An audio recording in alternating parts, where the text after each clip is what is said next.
देशवासियों को बताना चाहती हूं कि हमारे पास लगभग सालाना 26 करोड़ टन कच्चे तेल को रिफाइन करने की कैपेसिटी उपलब्ध है। और ये मैं इसलिए बताना चाहती हूं क्योंकि पिछले 2 दिनों से हमने देखा है कि कई सारे क्षेत्रों में रिटेल आउटलेट्स या पेट्रोल पंप के बाहर लाइन देखी गई है और पैनिक बाइंग भी ऑब्जर्व की गई है। मैं देशवासियों को विश्वास दिलाना चाहती हूं कि हमारे पास पेट्रोल और डीजल पर्याप्त मात्रा में उपलब्ध है। कहीं पर भी किसी पेट्रोल पंप पर कोई कमी नहीं है। पेट्रोल पंप को सप्लाई करने वाले टर्मिनल्स पर भी पर्याप्त मात्रा में उपलब्ध है। इसलिए अफवाहों पर विश्वास न करें और पैनिक बाइंग से बचें। मैं ये भी बताना चाहती हूं कि पेट्रोल और डीजल के प्राइस में कोई बढ़ोतरी नहीं की गई है। अतः मेरा आप सभी से आग्रह है, कृपया अफवाहों पर ध्यान न दें। इसी तरह घरेलू पीएनजी कनेक्शन भी भारत सरकार की प्रायोरिटी में सबसे ऊपर है और वहां पर 100% पीएनजी सप्लाई दी जा रही है। इसी तरह ट्रांसपोर्ट के लिए यूज होने वाली सीएनजी की मात्रा भी 100% कंज्यूमर को उपलब्ध कराई जा रही है। आप लोगों के माध्यम से मैंने पहले भी बताया है कि पीएनजी एक्सपेंशन पर भारत सरकार का जोर है और इसीलिए इसी क्रम में कई सारे स्टेप्स भी लिए गए हैं। बहुत सारी कंपनियों ने बहुत सारे इंसेंटिव्स जैसे फ्री गैस 500 रुपये तक की या सिक्योरिटी डिपॉजिट वेवर जैसी चीज़ें अनाउंस की हैं। राज्य सरकारों को भी लिखा गया है और उन्हें भी 10% कमर्शियल गैस एलपीजी एडिशनल देने की बात की गई है। इस क्रम में कई सारे राज्यों ने कई स्टेप्स भी लिए हैं। जैसे एक मैं आपको बताती हूँ, दिल्ली में ही एक आदेश जारी हुआ है जिसके अंतर्गत रोड रेस्टोरेशन चार्ज को खत्म कर दिया गया है और पाइपलाइन बिछाने के लिए 24/7 वर्क को भी अलाउ किया गया है। इसी तरह कई अन्य राज्यों में भी इसी तरह के बड़े स्टेप्स लिए गए हैं। पीएनजी कनेक्शन को बढ़ावा देने के लिए भारत सरकार ने कल एक और गजट नोटिफिकेशन जारी किया गया है। इसका मुख्य उद्देश्य सभी स्टेट्स में पीएनजी कनेक्शन से संबंधित एप्लीकेशन फीस, अप्रूवल टाइमलाइंस को स्ट्रीमलाइन करने का प्रयास है। इन सभी whatever steps have been taken till now have started showing us good results.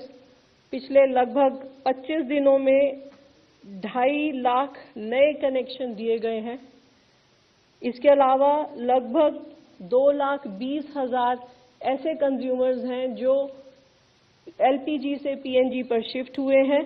इसके अलावा 2.5 लाख नई एप्लीकेशन या रजिस्ट्रेशन भी प्राप्त हुए हैं। एलपीजी के संबंध में यहाँ पर भी कोई डिस्ट्रीब्यूटरशिप पर कोई ड्राई आउट नहीं है।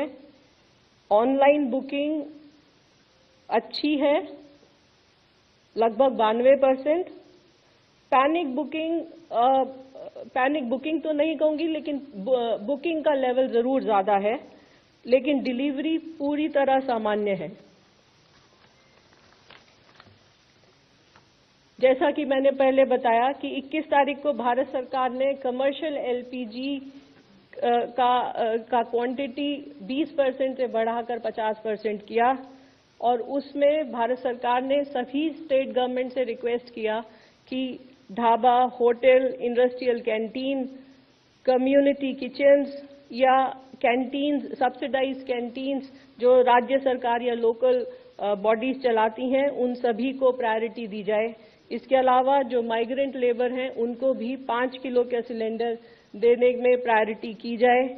इन सब के फलस्वरूप लगभग अभी तक 26 स्टेट्स ने 22,000 टन कमर्शियल एलपीजी एलोकेट की है और allocation is all over the country.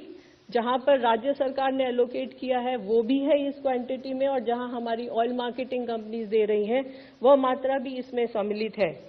इस सब के प्रयासों के फलस्वरूप कल लगभग 30,000 5 किलो के सिलेंडर दिए गए हैं। केरोसिन के संबंध में भी जैसा आपको पता है, भारत सरकार ने as an alternate fuel option additional allocation किया है सभी राज्य सरकारों को, और यहाँ पर भी लगभग 16 राज्य और यूनियन टेरिटरीज में एलोकेशन ऑर्डर्स जारी हुए हैं। आज के समय में भारत सरकार का भी और राज्य सरकारों का भी ये प्रयत्न है कि ब्लैक मार्केटिंग और होर्डिंग को रोका जाए, और इस सब में राज्य सरकारों की भूमिका बहुत अहम हो जाती है। इस संबंध में मैं आपको बताना चाहूंगी कि कल लगभग 2700 रेड की गई विभिन्न राज्यों में, और लगभग 2000 सिलेंडर भी सीज किए गए हैं। उत्तर प्रदेश, महाराष्ट्र, तेलंगाना, छत्तीसगढ़ में अच्छी रेड्स हुई हैं और काफी मात्रा में सिलेंडर्स भी सीज हुए हैं।